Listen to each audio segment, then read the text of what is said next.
Out that the Falcon Heavy is in startup. Now we're going to get the go at T-minus 45 seconds.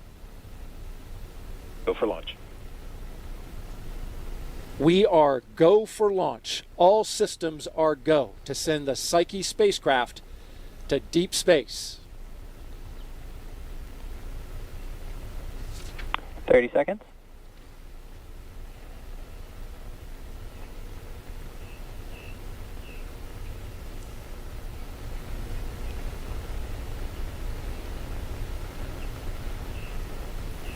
$15 seconds. And here we go with the final seconds of launch.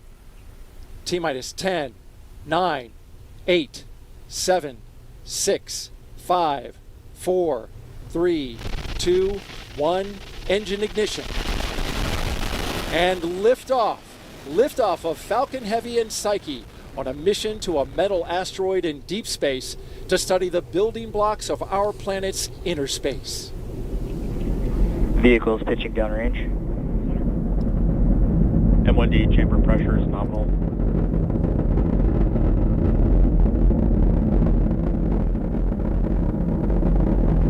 View there from the onboard camera on the booster. Beautiful shot there as it goes through the clouds.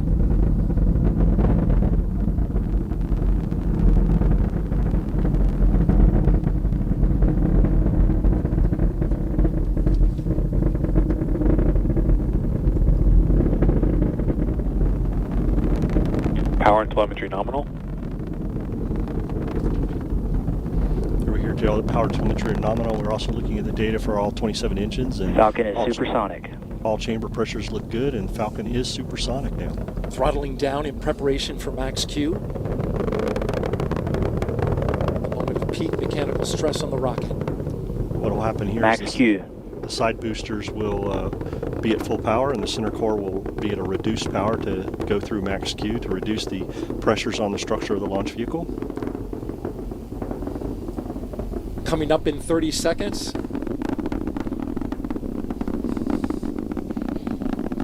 We'll start getting ready to have those boosters cut off.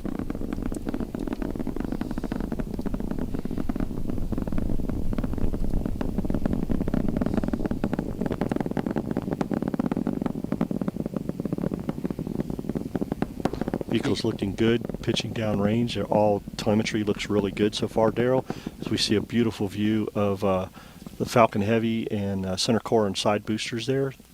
Data is looking really good. All 27 engines of the Falcon Heavy putting down 5.1 million pounds of thrust. Standing by now for booster engine cutoff for those side boosters. The center core booster will continue on.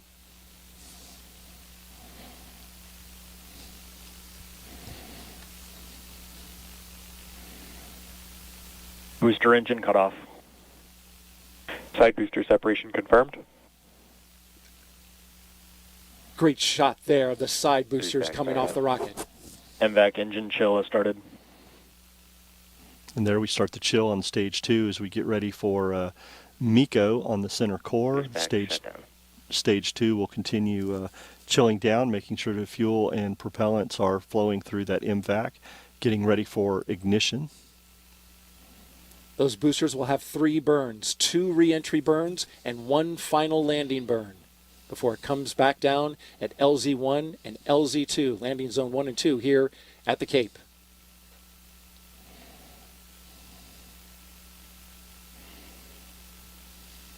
Next up is main engine cutoff of that center booster.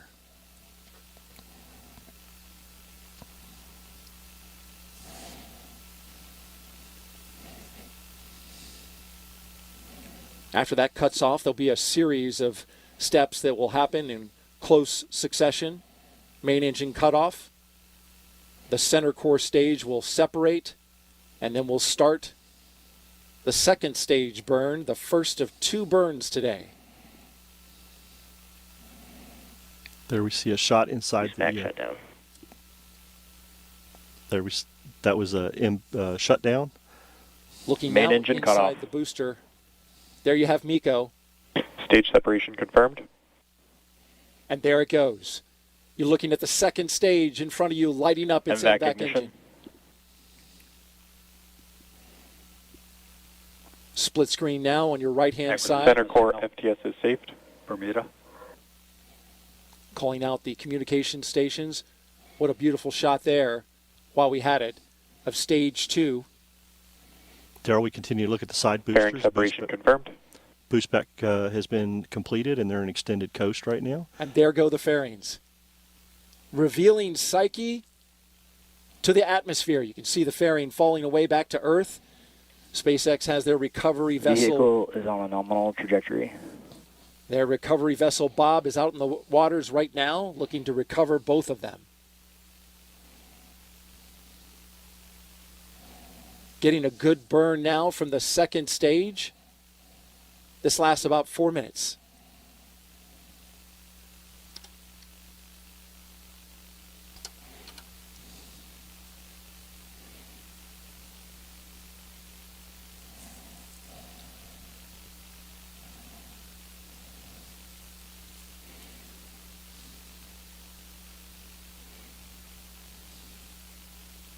We are going out over the Atlantic Ocean, heading south towards southern Africa.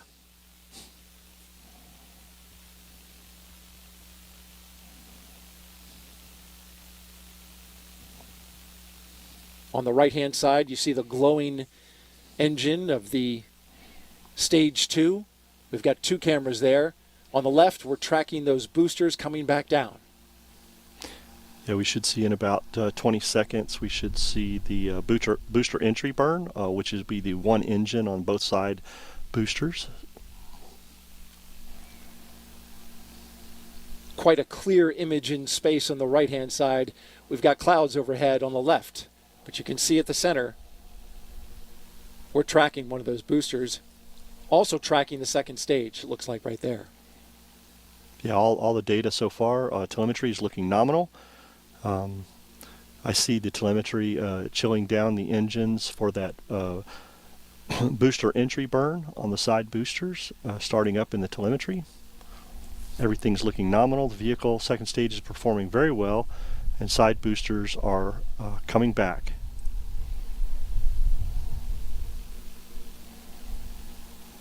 Boosters entry burn startup.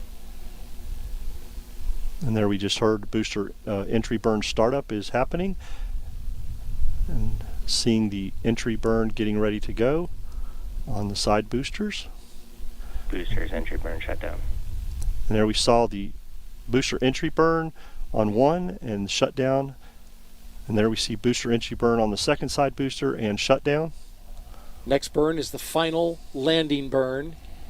And for folks, EYNY FTS is safed.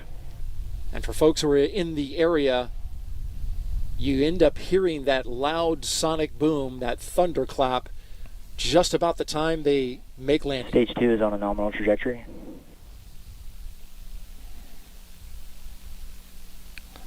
You and I here at Hangar AE, just a couple of miles away from this landing zone, we certainly hear it and feel it. Yep, and I see now that the side boosters are supersonic, transitioning to transonic. And that's a shot of the booster through a thin layer of clouds.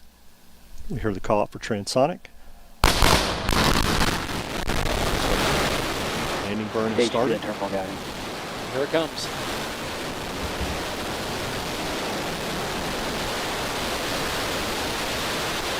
I don't know, Daryl, but that sonic boom was great for us. I'm sure Jim is excited over there. There's the second one. I'm sure the host desk over there is feeling that really well. Literally, our monitors were shaking as both those boosters broke the sound barrier.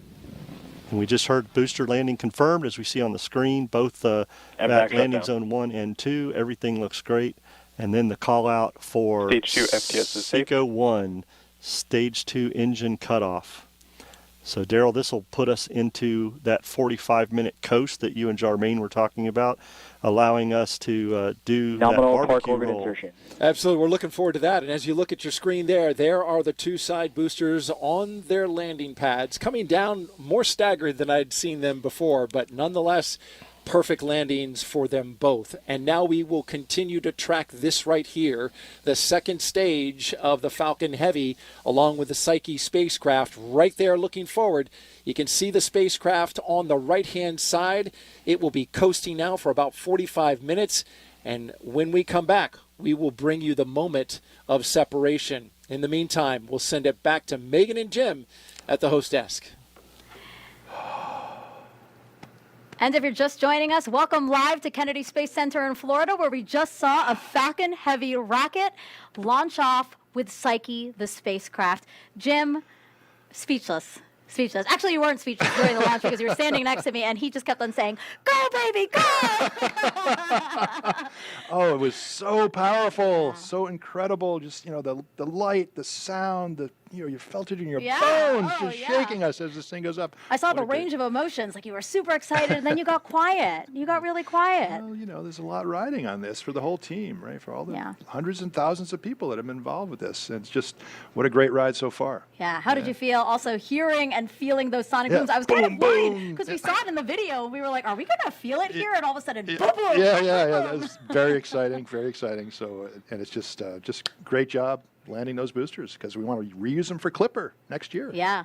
Anything you want to say to the team? Again, as we just saw it lift off, you said all that hard work, all that time. Yeah. No, this is just, it is a team effort, and, we're going to be collecting this data set and studying this planetary core for future generations, really. It's going to be spectacular data, images, chemical data, magnet field data, gravity data, and really, we can't study the Earth's core any other way. So here's maybe how cores grow and what's happening inside our own planet.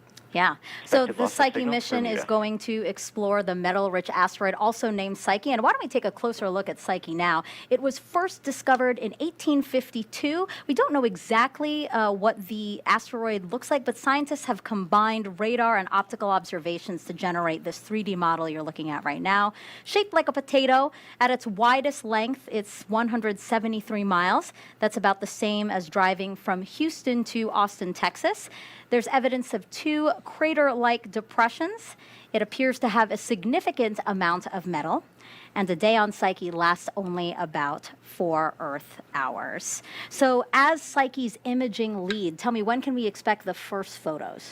We have to spend, once we complete the deployment, we have to spend many months just checking out the systems, propulsion system, communication system, computer system, everything, right? Communications. And part of that is checking out the instruments. So I think the magnetometer might get checked out first, because they're trying to detect some of Earth's magnetic field before we get too far away. And then in the weeks after that, we'll be testing out the imagers, taking pictures of stars, calibrating the cameras, getting the geometric correction just right, and getting ready for our eventual flyby of Mars, where we'll get lots of more great pictures as we pass by Mars. And then, of course, we'll start seeing Psyche as we get close to the end of this decade in late 28, early 29. It'll go from that point of light that we can see in telescopes to its own little world. Yeah, the fact that right now it's so far away, again, orbiting the Earth between Mars and Jupiter, 3 times farther from the sun than Earth is, to be able to study it now up close, that's amazing. It's very exciting, right? Yeah. And the fact that we're going so far out to learn more about our home planet, I think that's so fascinating. It is, and I love the fact that, this is something we're going to share with the whole world, right? It's a point of light in the sky right now, but we're going to see it become a world as it gets bigger and bigger in the windshield as we get closer. Perfect. Now, NASA's Jet Propulsion Laboratory in California is managing this mission. I also hear you're managing a very excited crowd right there. Thanks, Megan. Yes, back here at JPL, there was so much excitement, clapping, cheering, high fives, and just take a live look from inside Von Karman Auditorium. We invited friends and family to come here today and watch the launch together. They're taking some photos right now, and when the launch happened, the whole room started clapping and cheering, and they are wearing their Psyche gear there. So Psyche may be off the ground, but its twin is still here on Earth. It will support testing on the spacecraft's journey to a metal-rich asteroid. Psyche testbed engineer Joan Tubangbanwa joins us now to tell us about it. Thanks for joining us, Joan. Thanks, Raquel. So how would you describe Psyche's testing twin? Yeah, that's a great question. Psyche's testing twin is called the testbed, and it is located at our spacecraft assembly facility here at JPL, which is the same place where we built the Psyche spacecraft. Now, the testbed isn't something that you can just get from the mattress store, nor does it look like the spacecraft or a mattress. In fact, it's hardware that stays here, and if you look at the picture, it's connected by these snake-like wires that is designed to have the same software that the spacecraft is running with, which is also called its brain. Now, Joan, you are about to start your shift here in the mission support area. What will you be working on? Yeah, it's a super exciting time right now. The testbed is closely following behind the Psyche spacecraft as it progresses through the launch procedure. My shift begins when we first communicate to the spacecraft since liftoff, and this is done through something called commands. Now, commands are directions that we give to the spacecraft, which we tell it what to do and what kind of information that we need from it. The room will be making sure that the spacecraft is in a safe state, while the testbeds are sending the same commands and simulating the same data that we would get from the spacecraft. If anyone in the team or in the room was curious about a specific command, we would first test it on the testbed to see that we get the expected response. Lots of work ahead. Now, Joan, you're not saying goodbye just yet. Tell us what's next. Yeah, so of course I'll be celebrating a successful launch with my family, who's actually in Von Karman Auditorium right now, came all the way from New Jersey. October is also a special month because it is Filipino American History Month, and I was born in the Philippines, and so we'll be putting on an event that highlights both Psyche and our Filipino American team members. And lastly, I'll be following Psyche's journey, making sure that our test beds are operating alongside the spacecraft. Joan, thank you so much. I'm glad you were able to celebrate with your family. Megan, back to you. Filipino Joan. And we were happy to host JPL's director here at Kennedy for launch. She's with NASA's Jasmine Hopkins, and they had a great view of liftoff. Thank you, Megan. That is right. The crowd was so excited here on the balcony to see that beautiful liftoff of the Psyche launch. We're honored to be joined by Lori Leshan, director of JPL. So, Lori, this is a coast-to-coast mission from JPL to Kennedy. How do you feel to be here for launch? So thrilling, so exciting to see that rocket light. There's nothing like it, and you see it, and then you feel it, and then the emotions really start. Exactly. That was the perfect description of what we just saw. And there are a lot of emotions attached to this for you. The team at JPL has been working on this for years. So what do you want to say to the team at JPL and your partners about today's launch? I am so incredibly proud of our team at JPL. I'm waving to all of you right now. I will say I was out at the launch pad a few days ago in the hangar with the rocket. It was laying down, and I just took a few minutes away from the group to stand underneath the fairing and think about all the thousands of hands and minds and hearts that have gone into making Psyche possible at JPL, at all our partners, and I just couldn't be more thrilled to represent them. Exactly, and it's really like a relay race. You know, today's the beginning with launch, but you guys have 6 years before you get to Psyche. So yes. What is next? What's the work being done at JPL? So right now, it's all about picking up from the launch team and getting our spacecraft separated from the rocket, power positive, checking out all the systems, and starting thrusting in just a few months to get us on out to Psyche, 2.2 billion kilometers away. Yeah, exactly. A lot to look forward to. Thank you so much, Lori Leshan. Thank you. Of Go course. Psyche. Yeah, go Psyche. Megan and Jim, back to you. The Psyche mission is a collaboration between NASA's JPL, as we just saw, Arizona State University, and NASA's Launch Services Program in Florida. Let's meet some of the other people who made this mission possible.